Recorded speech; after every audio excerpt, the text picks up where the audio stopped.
Ces favelas font face à des dizaines de cas de contamination. La quarantaine a été imposée, les habitants appelés à rester chez eux. Mais ce confinement est difficile à respecter. Ici vivent 1,5 million de personnes dans une grande précarité.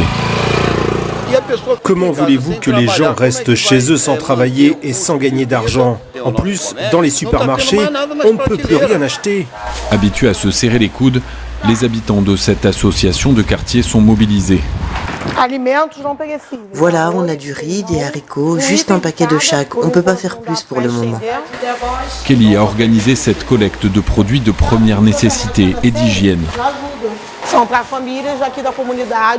C'est pour les familles les plus pauvres, celles qui n'ont pas de revenus, qui ne reçoivent aucune aide du gouvernement. Cette pandémie va provoquer le chaos. Ces provisions permettront à plus de 200 habitants de rester confinés chez eux pendant les prochains jours. Merci beaucoup. Dans ce quartier, il n'y a pas d'eau courante. Impossible de se laver les mains plusieurs fois par jour. Iraci, 78 ans, vit seul dans cette petite maison.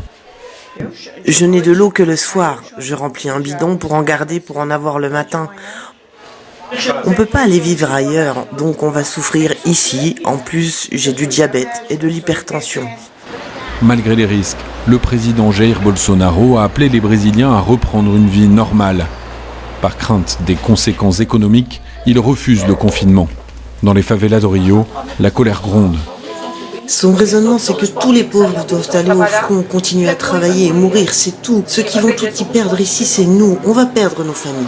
Face à l'inaction du gouvernement, les trafiquants de drogue, qui contrôlent certains de ces quartiers, ont décidé de faire respecter le confinement. Ils ont fait passer la consigne aux habitants de rester chez eux.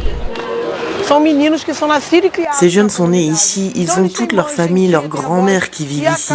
Ils prennent la souffrance de la population au sérieux, alors ils finissent par prendre le rôle de l'État ici. Avec le risque d'épidémie, c'est désormais celui d'une explosion de violence qui menace Rio.